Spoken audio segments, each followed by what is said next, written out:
آج ہم خدا کے کلام میں سیکھیں گے متی رسول کی معرفت لکھی گئی انجیل، اس کا 5واں باب اور اس کی 6 آیت۔ یہاں پہ لکھا ہے، مبارک ہے وہ جو راست بازی کے بھوکے اور پیاسے ہیں، کیونکہ وہ آسودہ ہوں گے۔ پاک کلام کا پڑھا اور سنا جانا ہم سب کے لیے باعث برکت ہو۔ مبارک ہے وہ جو راست بازی کے بھوکے اور پیاسے ہیں، کیونکہ وہ آسودہ ہوں گے۔ 3 چیزیں ہیں یہاں پر خدا کے کلام میں سے جو آج ہم سیکھیں گے۔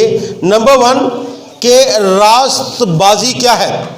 مبارک ہے وہ جو راست بازی کے بھوکے پیاسے ہیں۔ تو پہلی چیز جو ہم سیکھیں گے کہ راست بازی کیا ہے، اور اس کے بعد جو بھوک اور پیاس جو ہے اس سے مراد کیا ہے، اور پھر تیسری چیز کہ جو آسودگی ہے وہ کس قسم کی آسودگی ہے۔ یعنی یہ جو آسودگی ہے جس کے بارے میں بہت دفعہ ہم پڑھتے ہیں اور اس کو شاید سمجھتے نہیں ہیں، کیا یہ آسودگی دولت کی ہے، شہرت کی ہے، عزت کی ہے، یا کسی اور طرح کی آسودگی ہے، اس کے بارے میں ہم سیکھیں گے۔ تو کسی نے کہا، جیسا آپ کھاتے ہیں آپ ویسے ہی ہوتے جاتے ہیں۔ جیسا آپ کھاتے ہیں آپ ویسے ہی ہوتے جاتے ہیں۔ جب کوئی بچہ پیدا ہوتا ہے تو آپ دیکھیں کہ آپ جس طرح سے اسے خوراک دیں گے اس کی نشو و نما ویسے ہی ہوگی۔ اگر آپ اس کی نیوٹریشن کا خیال رکھیں گے پیدا ہوتے ہی، تو آپ دیکھیں گے کہ اگر آپ اس کو دودھ اچھا پلاتے ہیں، ماں کا دودھ پیتا ہے، اور پھر اس کے ساتھ ساتھ جیسے جیسے وہ گرو کرتا ہے تو جو چیزیں اس کی جسمانی گروتھ کے لیے ضروری ہے، اگر آپ اسے پراپر دیتے ہیں تو وہ بچہ صحت مند ہوگا، وہ بچہ ذہین ہوگا۔ اور اگر خدا نہ خواستہ وسائل کی کمی کی وجہ سے بچے کو خوراک کم ملتی ہے تو بچہ جو ہے وہ آہستہ آہستہ کمزور ہوتا جاتا ہے۔ بالکل اسی طرح سے روحانی طور پر بھی ہے کہ آپ جو خوراک لیتے ہیں، جو آپ کھانا پسند کرتے ہیں، اگر آپ وہ خوراک اچھی طرح سے کھاتے ہیں تو آپ روحانی طور پر بالغ ہوتے ہیں۔ اور اگر آپ اپنی خوراک کو صحیح طریقے سے نہیں لیتے یا آپ کو صحیح خوراک نہیں دی جا رہی تو پھر آپ کی جسمانی صحت کے ساتھ ساتھ آپ کی روحانی صحت بھی جو ہے وہ کمزور ہو سکتی ہے۔ کھانا جو ہے یہ بڑا اہم رول ادا کرتا ہے کسی بھی شخص کی گروتھ میں، چاہے وہ روحانی خوراک ہے چاہے وہ جسمانی خوراک ہے۔ تو اس سے پہلے کہ ہم خوراک کے تعلق سے سیکھیں، ہمیں جو پہلی چیز سیکھنی ہے کہ وہ راست بازی سے کیا مراد ہے۔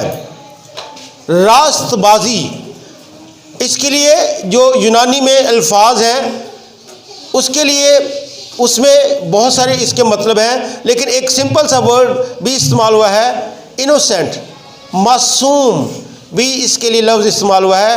اور اس کا مطلب میں اور آپ جانتے ہیں کہ ہمیشہ اس سے مراد جو ہے اچھا کام کرنے والا، کچھ اچھی چیزیں کرنے والا جو ہے وہی راست باز ہے۔ جو برے کام کرتا ہے، جو برائی کے در پہ رہتا ہے، وہ راست باز نہیں ہو سکتا۔ لیکن یہاں پر جب لفظ استعمال کیا گیا ہے کہ مبارک ہے وہ جو راست بازی کے بھوکے اور پیاسے ہیں، تو یہاں پر راست بازی کا مطلب اس سے بہت بڑا ہے۔ آمین۔ راست بازی سے مراد ایک طرز زندگی ہے، ایک لائف سٹائل ہے۔ لائف سٹائل یا طرز زندگی سے مراد کیا ہے کہ راست باز بہت سارے لوگ یہ سمجھتے ہیں کہ ہم توبہ کر کے بپتسمہ لے کر چرچ جا کر دعا کر کے راست باز بن جاتے ہیں۔ جی، خدا کا کلام ایسے ہی فرماتا ہے کہ جتنوں نے اسے قبول کیا اس نے انہیں خدا کے فرزند ہونے کا حق بخشا۔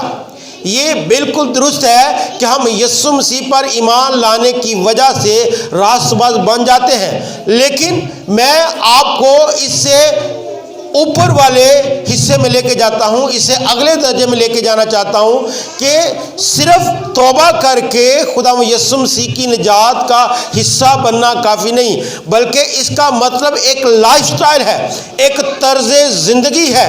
یعنی آپ کی طرز زندگی جو ہے راست بازی کی وجہ سے بدل جاتی ہے۔ آپ جو کچھ ہوتے ہیں وہ دنیا میں نظر آتے ہیں، اور یہ حقیقی طور پر ہمارے کرسچن ہونے کا ثبوت ہے۔ تو راست بازی ہماری حقیقی کرسچینٹی کا پروف ہے لوگوں کے سامنے۔ اگر آپ کے کردار سے، آپ کے کاموں سے لوگ یہ نہ جان سکیں کہ آپ راست باز ہیں تو پھر راست باز نہیں ہے۔ پھر توبہ کرنا، بپتسمہ لینا، چرچ آنا ہمیں راست باز نہیں ٹھہرائے گا۔ دنیا کے سامنے دنیا جو ہے وہ ہمارے کاموں کی وجہ سے یہ کہے کہ یہ خدا کی بندی، یہ خدا کا بندہ جو ہے وہ راست باز ہے، تو پھر راست بازی ہے۔ اور راست بازی جو ہے وہ دنیا سے گویا عداوت لینا ہے، دنیا سے جو ہے وہ آپ سمجھے کہ دنیا کے کاموں سے جو ہے وہ آپ کو مڑنا ہے، جو دنیا کی خواہشات ہیں ان سے توبہ کرنا ہے۔ اور اس لیے جب آپ دنیا سے مخالفت لیتے ہیں، دنیا کے کاموں کو دنیا کے کاموں کے مطابق نہیں کرتے، تو ان کی مرضی کے مطابق نہیں کرتے، تو دنیا آپ کی مخالف ہو جاتی ہے۔ آئیے میرے ساتھ خدا کے کلام میں سے ایک حوالہ دیکھیے، متی کی انجیل 5 باب اور اس کی 10 آیت۔ یہ جو لفظ ہے راست بازی، یہ 4 اناجیل میں سے سب سے زیادہ مرتبہ متی کی انجیل میں استعمال کیا گیا ہے۔ باقی ساری اناجیل میں صرف ایک دفعہ یہ لفظ استعمال ہوا، لیکن یہاں متی کی انجیل میں 7 مرتبہ یہ لفظ آیا، اور اسی پہاڑی واز کے دوران 5 مرتبہ یہ لفظ استعمال ہوا ہے۔ تو اس لیے متی جب یہ لفظ بار بار راست باز یا راست بازی لکھ رہا ہے تو اس کا پیچھے ایک خاص مفہوم ہے، وہ سکھانا چاہتا ہے کہ یسوع مسیح کا مطلب کیا تھا، یسوع مسیح کا مقصد کیا تھا یہ لفظ استعمال کرنے کا۔ تو جب یسوع مسیح نے کہا، جی کسی نے نکالا ہے 5 باب اس کی 10ویں آیت، جی پڑھ دیں۔ مبارک ہے وہ جو راست بازی کے سبب سے ستائے گئے ہیں، کیونکہ آسمان کی بادشاہی انہی کی ہے۔ مبارک ہے وہ جو راست بازی کے سبب سے ستائے جائیں، کیونکہ آسمان کی بادشاہی انہی کی ہے۔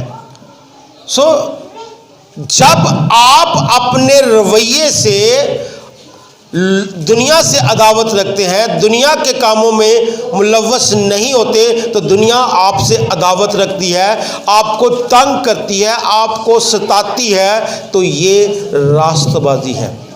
خدا کے کام کے سبب سے اگر لوگ آپ کو ستانا شروع کر دیں یا آپ کو تنگ کرنا شروع کر دیں، تو اس کا مطلب کہ آپ خدا کے کام کو راست بازی سے کر رہے ہیں۔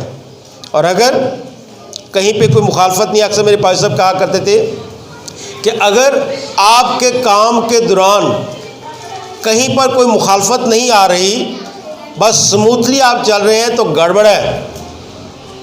اس لیے اپنی خدمت کے دوران چیلنجز کا سامنا کرنے کے لیے تیار رہیں۔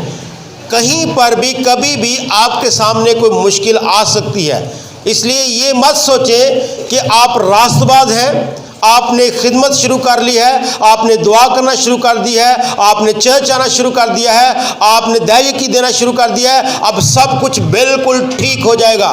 ایسا نہیں ہوگا۔